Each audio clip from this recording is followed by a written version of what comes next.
This is the Big O Show. This is the Big O Show.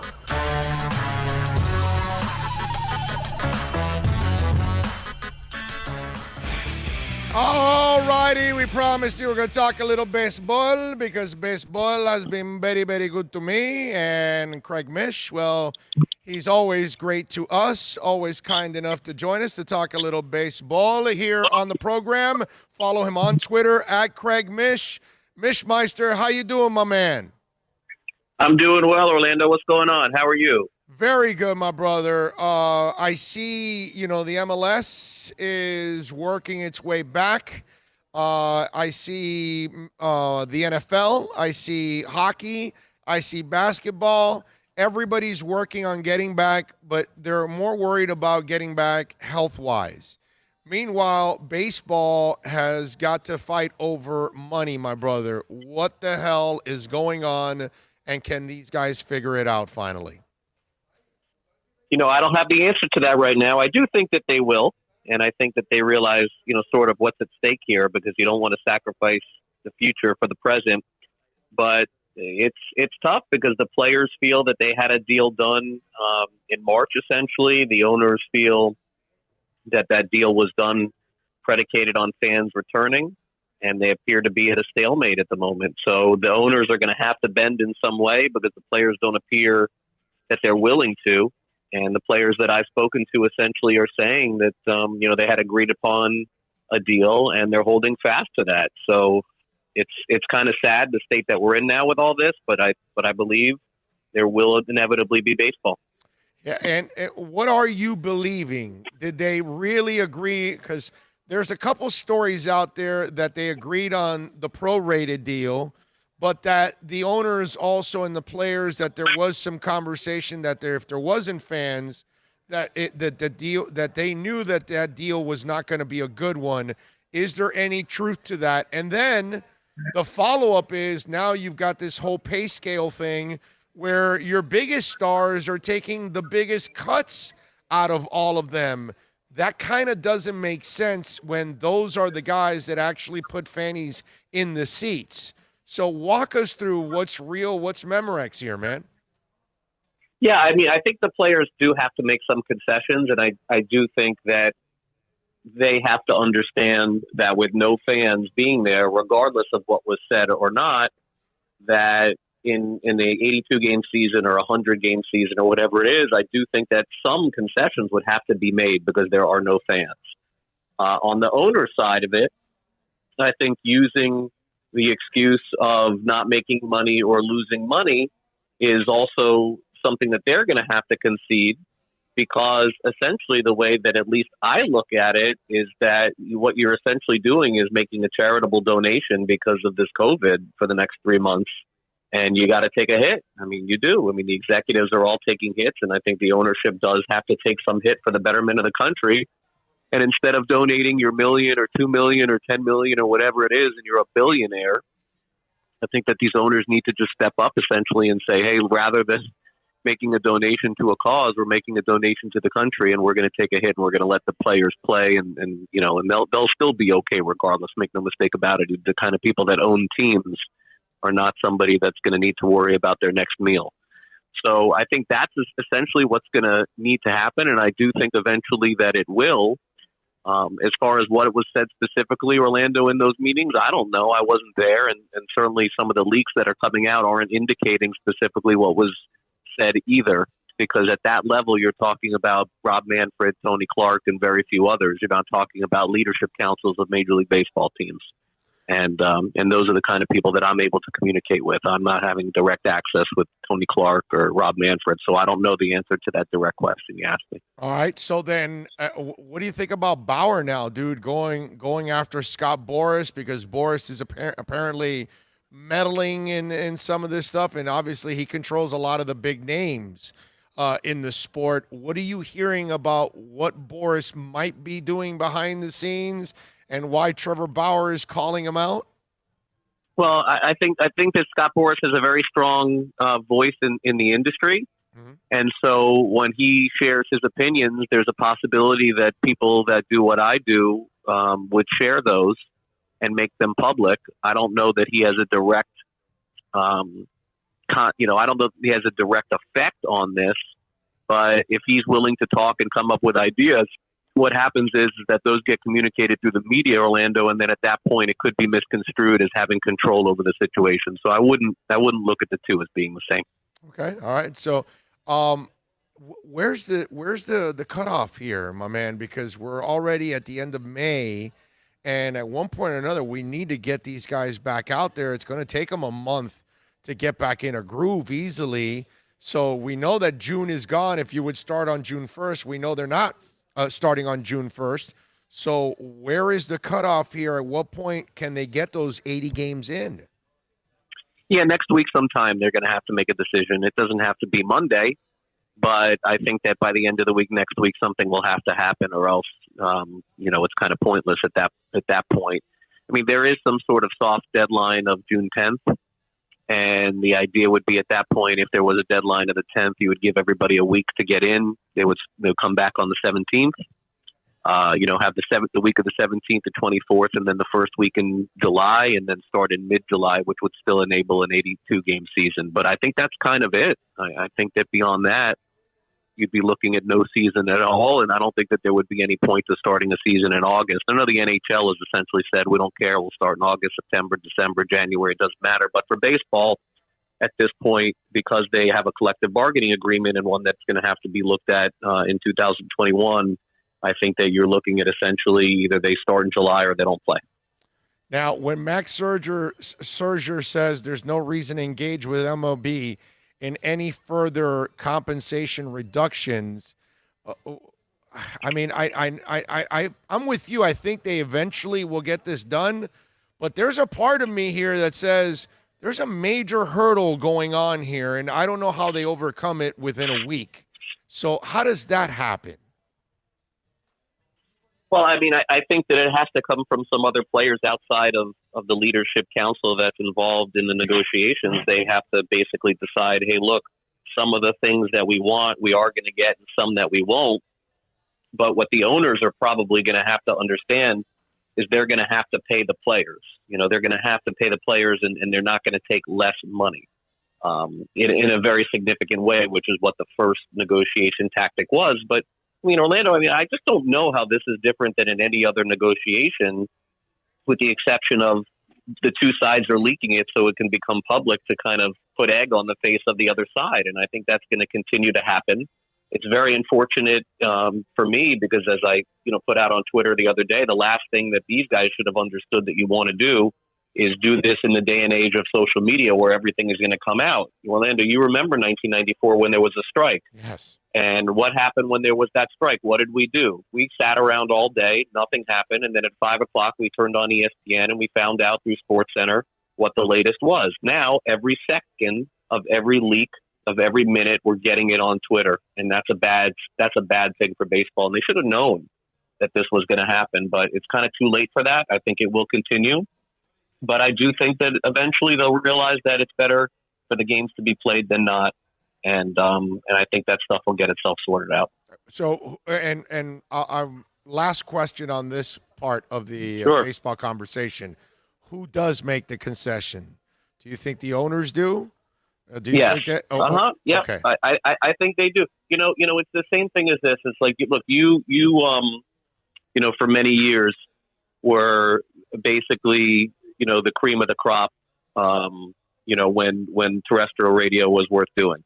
And it's not anymore. But when it was worth doing, you were the man. You were the midday guy or the morning guy or the afternoon guy.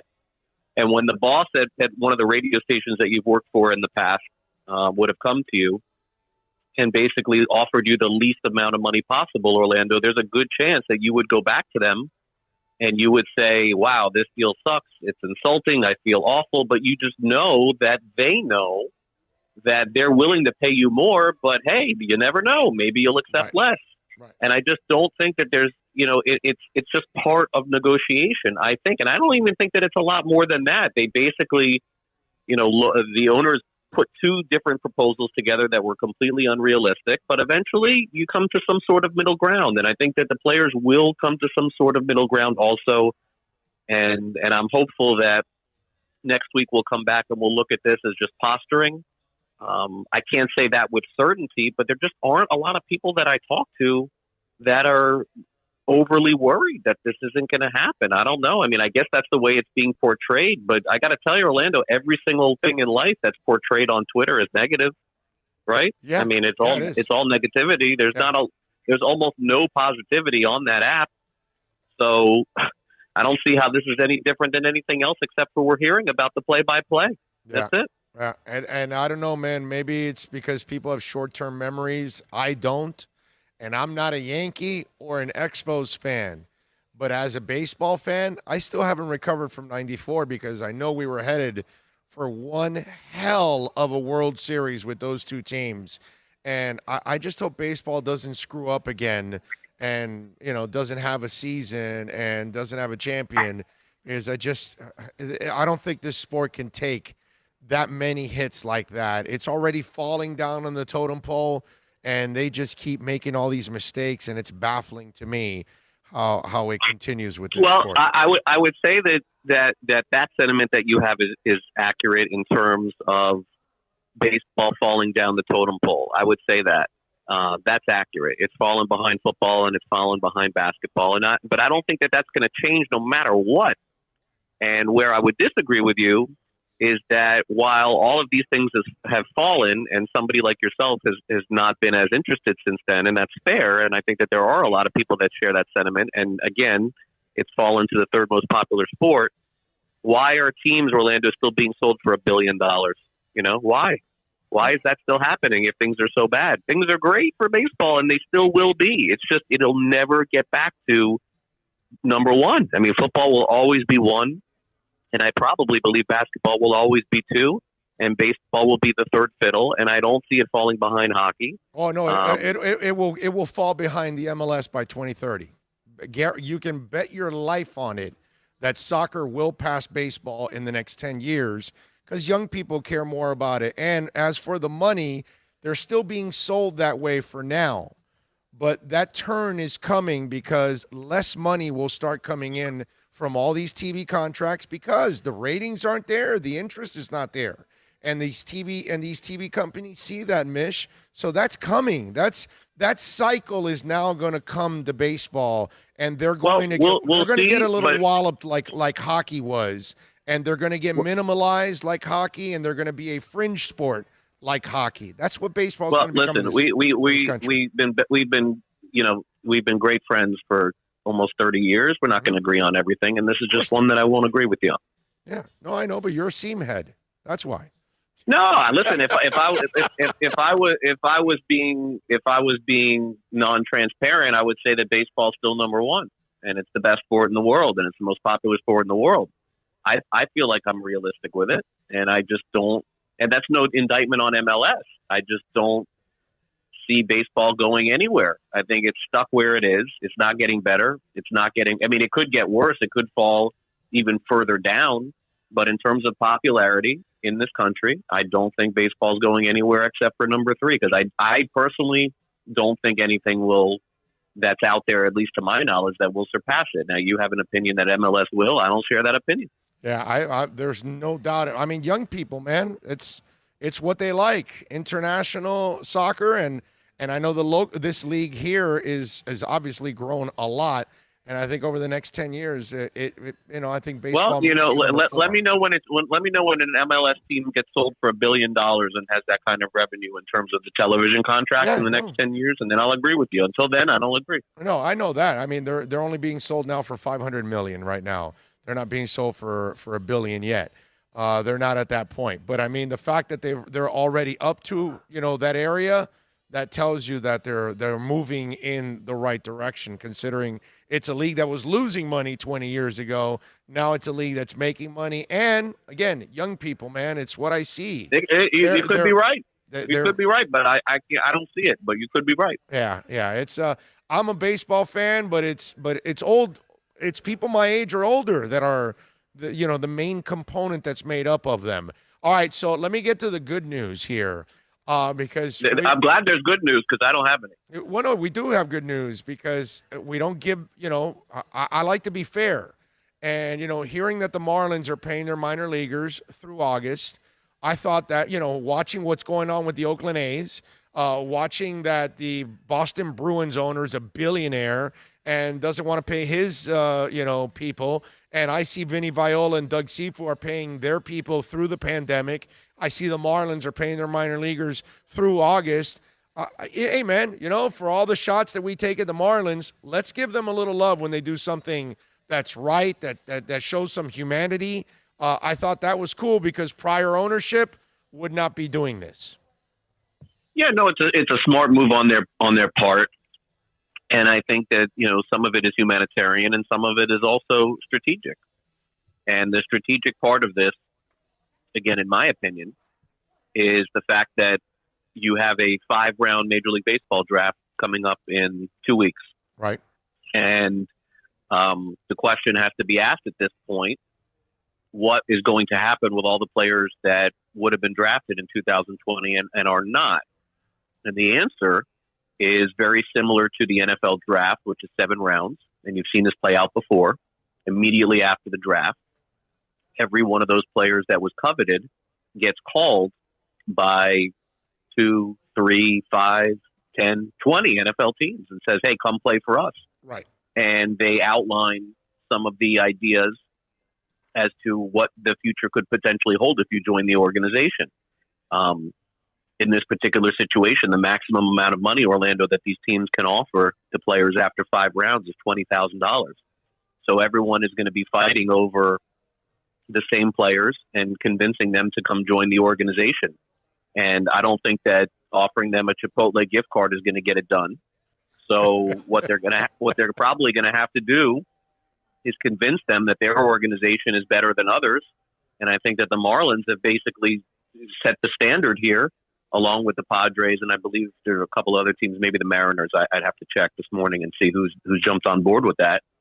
And they can get on the phone and say, hey, look, we took care of our minor leaguers. You're going to be a minor leaguer with us, and we're going to take care of you just like we did these guys. Right. And I think that it's a smart and savvy move on their part. And I wonder also as we get closer to this draft, and I've thought about this. No one's really talked about it, but the Marlins also have in their arsenal one of the greatest players in the history of the game, and their CEO Derek Jeter. And I wonder if a phone call from Derek Jeter after a player that they really wanted in the 6th round, but they couldn't take because there's 5 rounds, what a call from that guy would mean to potentially get that guy signed. So these are all things that haven't been discussed publicly yet, Orlando, but I'll discuss it on my podcast next week. But let's wonder about that at this point, because it really hasn't been talked about a lot. There's going to be hundreds of kids who are going to be deciding what to do. Do I become a dentist, a doctor, a FedEx driver, a radio show host, or do I try to make a Major League Baseball career out of this?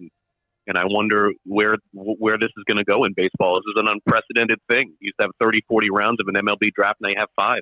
Yeah. The suggestion is pick anything but radio. That's all I would tell any Very of these true. kids. Anything true. but radio, bro. That's the last thing that you want to be a part of. Craig Mish, of course, you can follow him on Twitter, @CraigMish. And Mishmeister, tell him about Swings and Mishes too, man.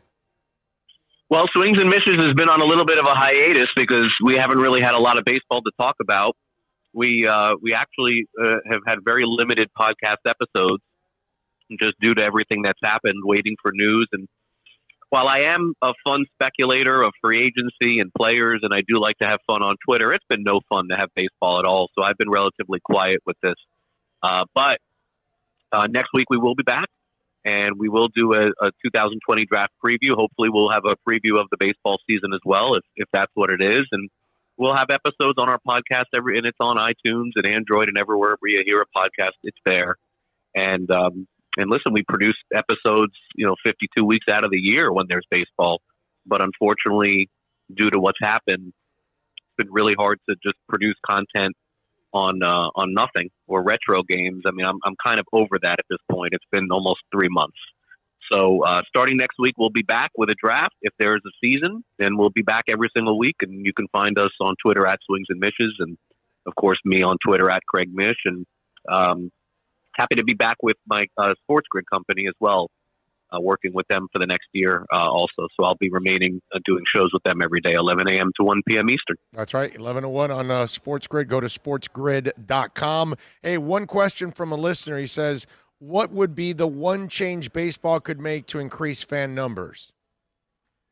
You say it again, Orlando. The last part you were breaking up. I apologize. What would be the one change baseball could make to increase fan numbers? That's what one listener is asking. If I had the answer to that, then the fan numbers would increase.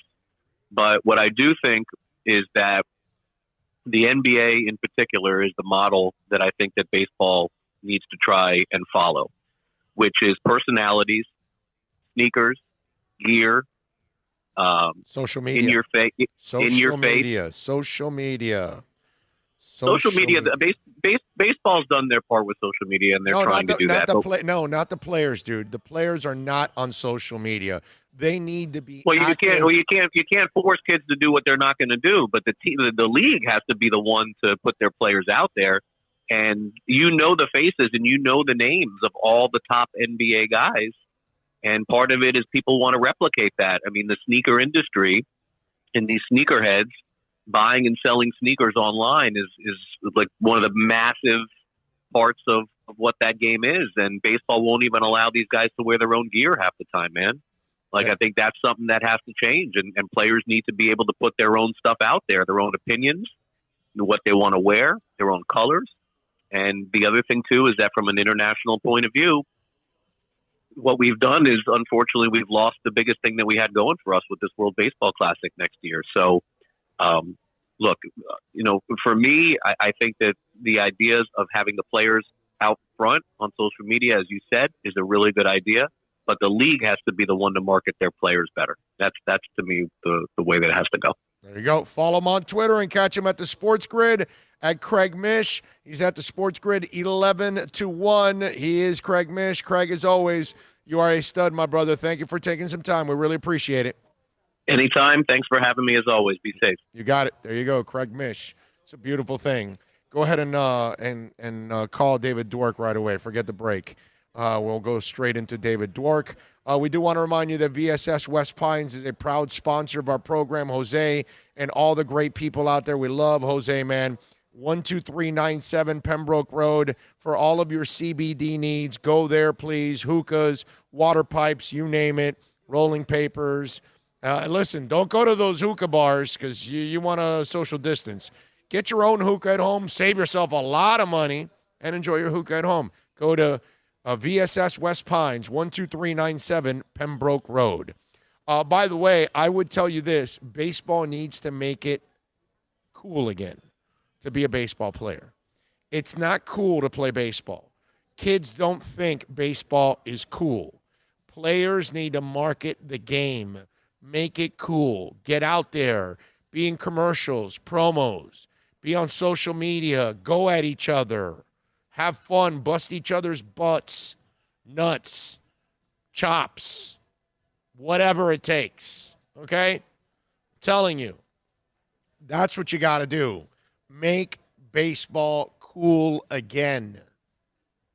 You got to make them say, chicks dig the long ball. That kind of stuff. We still talk about that commercial. Why? Because baseball has no memorable commercials. That's why. And we got a bunch of young people that are like, huh? What do you talk about, chicks dig the long? What the hell is that? Because it's the Braves back in the day.